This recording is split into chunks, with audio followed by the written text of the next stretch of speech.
तो बच्चों कैसे हो आप सब। उम्मीद आप सब बढ़िया होंगे, मस्त होंगे, अच्छे से पढ़ाई कर रहे होंगे। आज हम डिस्कस करेंगे जो भी 2025 में 10th बोर्ड का पेपर हुआ है उसका पैटर्न क्या है।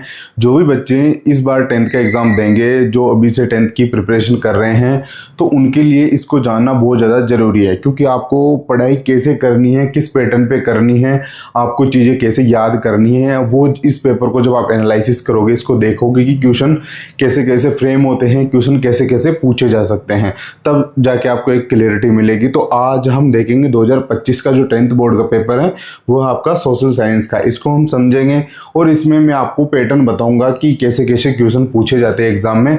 उसके अकॉर्डिंग आपको अभी से ही पढ़ाई करनी है, क्योंकि आपकी डायरेक्शन सही होना बहुत ज़्यादा जरूरी है। आप पढ़ोगे लेकिन आपको जब पेपर का पता होगा कि पेपर में ऐसे क्वेश्चन पूछे जाते हैं, ऐसे क्वेश्चन बनते हैं, तो आप अच्छे से पढ़ाई कर पाओगे। तो हम देखते हैं, ये आपका पेपर है, ये अभी 2025 में एग्ज़ाम हुआ था, 2025 में उसमें पूछा गया पेपर है। और ये पेपर आपका बच्चों सोशल साइंस का, ये सोशल साइंस का पेपर है, इसको अच्छे से समझना। और इसी के साथ में आपको जो भी आपके पेपर हैं 5 या 10 साल के पिछले पेपर, उन सब का मैं आपको एनालिसिस कराऊंगा, उसका मैं आपको एक्सप्लेनेशन के साथ, सॉल्यूशन के साथ आंसर दूंगा, आंसर करवाऊंगा। उससे क्या आपको क्लियरिटी मिलेगी, उससे क्या है आपको पता लगेगा कि क्वेश्चन कैसे अटेम्प्ट कर रहे हैं, पेपर कैसे सोल्व करना है। क्योंकि बच्चे पढ़ाई करते हैं लेकिन वो ये समझ नहीं पाते कि पेपर हमारा बहुत टफ आएगा, पता नहीं पेपर कैसा आएगा। तो आपको ज़्यादा लोड नहीं लेना है, आपका पेपर ऐसा ही आने वाला है। आप जब एग्ज़ाम दोगे तो सेम आपके सामने ऐसा ही पेपर आपको दिखाई देगा। तो इस पेपर का हम एनालिसिस करेंगे, इसको देखेंगे। तो इसके इंस्ट्रक्शन अभी से ध्यान में रखने हैं आपको कि इसमें इंस्ट्रक्शन क्या कौन कौन से होते हैं, इनको आपको अभी से जानने का प्रयास करना है। तो हम देखेंगे कि यहाँ इसके निर्देश दिए गए हैं कि परीक्षार्थी सर्वप्रथम अपने प्रश्न पत्र नामांकन अनिवार्य लिखना है आपको, ठीक है। सभी प्रश्न करने अनिवार्य है, नेसेसरी रूप से आपको सारे क्वेश्चन अटेम्प्ट करना अनिवार्य है। अगर आपने कोई क्वेश्चन छोड़ दिया तो आपके नंबर कटेंगे, तो इस बात का आपको ध्यान रखना है। प्रत्येक प्रश्न का उत्तर दी गई उत्तर पुस्तिका में ही लिखे। आपको एक नोटबुक दी जाएगी एग्जाम टाइम पे, उसी में आपको लिखना है। जहां आपका 4th इंस्ट्रक्शन दिया गया कि जिन प्रश्नों में आंतरिक खंड है उन सभी के उत्तर एक साथ ही लिखने हैं। जैसे कि कोई आंतरिक खंड दिए गए हैं कि खंड क, अब इसमें सब ऑप्शन दिए गए हैं तो उनके आंसर एक जगह आपको लिखना है, अलग अलग नहीं लिखना है। फिर है प्रश्न पत्र के हिंदी एवं अंग्रेजी रूपांतर में किसी प्रकार की त्रुटि, अंतर, विरोधाभास होने पर हिंदी भाषा के प्रश्न को ही सही माने। हिंदी भाषा में जो प्रश्न होगा वही उसी को आपको सही मानना है। नेक्स्ट है प्रश्न का उत्तर लिखने से पूर्व प्रश्न का क्रमांक अवश्य लिखना है। आपको प्रश्न का जब उत्तर लिखते हो कि क्वेश्चन नंबर फर्स्ट है, इसका आपको आंसर लिखना है, तो आंसर नंबर फर्स्ट ऐसे आपको लिखना है। अगर ये नहीं लिखे कि आप कौन से प्रश्न का उत्तर दे रहे हो तो आपको ये नंबर सीरीज डालनी है। और प्रश्न संख्या 20 मानचित्र कार्य संबंधित और 4 अंक का है।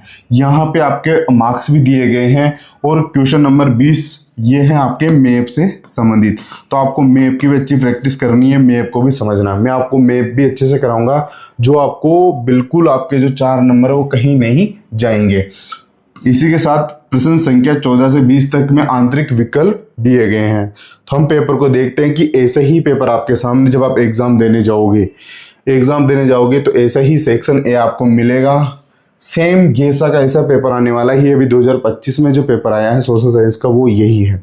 तो सेम ऐसा पेपर आने वाला है। मल्टीपल चॉइस क्वेश्चंस मिलेंगे आपको, ये भी आपको याद करने हैं। इसलिए मैं जब आपको पढ़ाऊंगा तो आपको फैक्ट्स भी याद करने हैं कि कौन सा युद्ध कब हुआ था, कौन सी घटना कब हुई थी। तो ऐसे आपको क्वेश्चन देखने को मिलेंगे। तो ये सारे क्वेश्चन आपके 1 नंबर के रहने वाले हैं।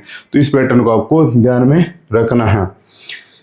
इसी के साथ नेक्स्ट हम देखेंगे कि ऐसे क्वेश्चन आपको यहां देखने को मिलेंगे। इसी के साथ हम नेक्स्ट देखेंगे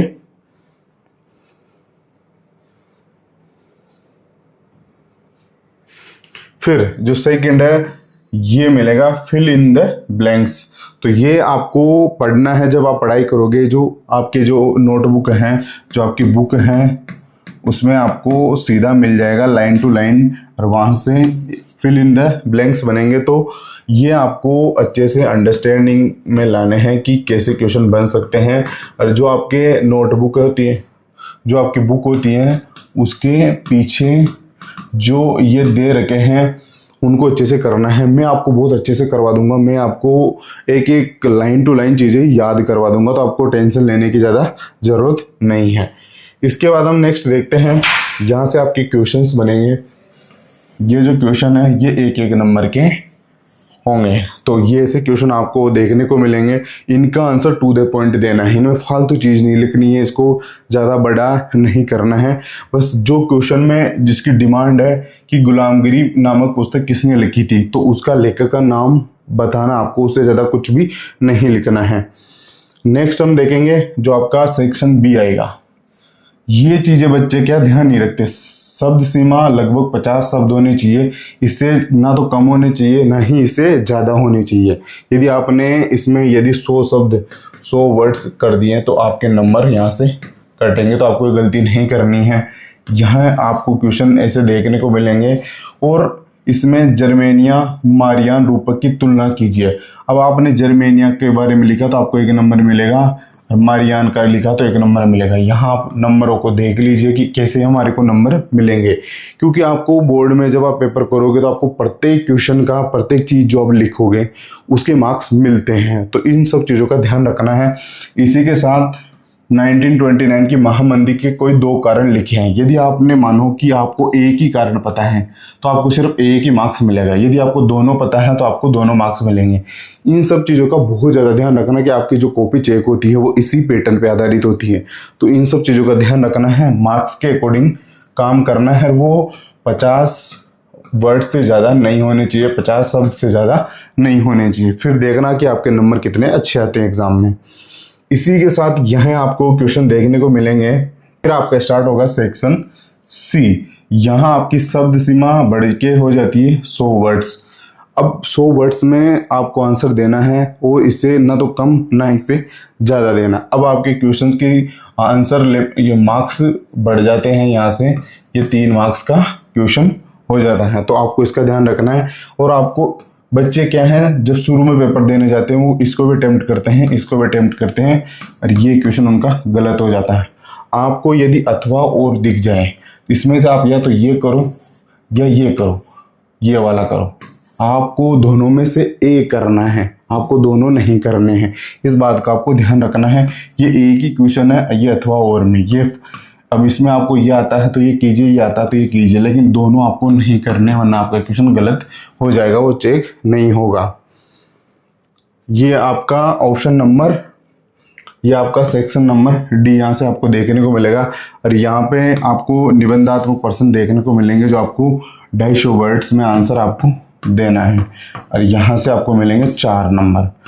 आपको बिल्कुल भी स्किप नहीं करना है, क्वेश्चनों को बिल्कुल भी क्वेश्चन छोड़ना नहीं है। आपको जितने भी आता है, जैसे भी आता है, आपको क्वेश्चन को फुलफिल करना है। ऐसा नहीं है कि आपको 4 नंबर का क्वेश्चन है और आपको कुछ पता नहीं है कि कैसे क्या हुआ था, क्योंकि आप 10th क्लास में इतना तो पढ़ोगे कि कोई भी क्वेश्चन आएगा कि असहयोग आंदोलन से पूर्व की घटनाओं की व्याख्या कीजिए, तो आप उसका कुछ तो लिख पाओ, उसके बारे में कुछ तो कर पाओ। तो 250 वर्ड में आपको आंसर इसका देना है और उसकी टेंशन आपको नहीं करनी है। वो ये सब चीज़ें मैं आपको बहुत अच्छे से करवा दूंगा। जो पुराने पेपर उनके सॉल्यूशन सहित मैं आपके आंसर करवा दूंगा यहाँ पे, तो आपको ज़्यादा टेंशन नहीं लेनी है।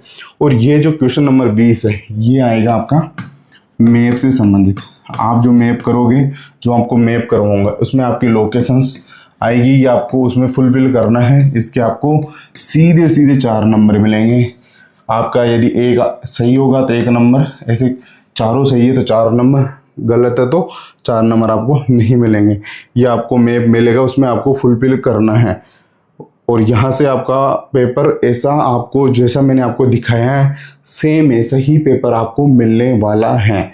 और जो भी बच्चे अभी जिनका 10th क्लास का सेशन स्टार्ट हुआ है, 10th बोर्ड में है, उनको डर लग रहा है तो उनको डरने की ज़रूरत नहीं है, क्योंकि मैं आपको सोशल साइंस में बहुत अच्छे मार्क्स दिलाने वाला हूँ। आप सोशल साइंस को लेकर निश्चिंत हो जाइए कि आपको सोशल साइंस में मार्क्स नहीं आते हैं। आप जैसे मैं बताता हूँ वैसे काम करते जाइए, फिर आपके मार्क्स बहुत अच्छे आएंगे। कोई भी क्वेश्चन हो तो कमेंट बॉक्स में देने का प्रयास कीजिए जिससे मैं आपसे कनेक्ट हो पाऊँ।